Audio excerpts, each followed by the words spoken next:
So, first things first, we will create the variables we are expecting from the user.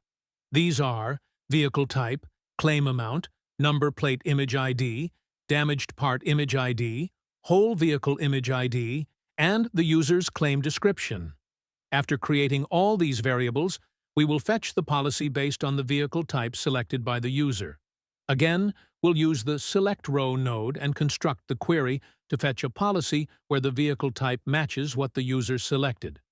In parallel, we'll create the necessary variables to store the output of this node.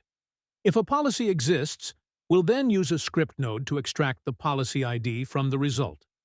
In the same script, we'll also set the current date as the claim date and initialize the claim status as rejected.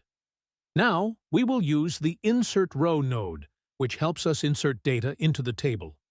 First, we'll select the claim table, then we'll pass initial column values like claim amount, description, and set the rest as empty, except for the primary key, as it's auto-generated. This node will give us two outputs. First, whether the insert operation was a success or failed, and second, the generated primary key value, which we'll need in the next steps. Now, it's time to manage the uploaded images. We'll create a folder to store them.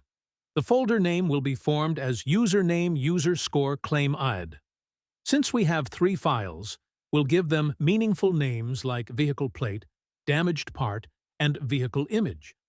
We'll form this folder name and file names and store them in variables. Then, we'll use the Create folder node. For this, we only need 2 things: the folder name and the global configuration. The same configuration we created earlier for storing images. This node will give us the folder ID as output. Now, we'll update the claim table and set this folder ID. For that, we'll use the Update Row node. We'll select the same table, pass all the required fields again, and use the primary key in the match condition to ensure only that row gets updated.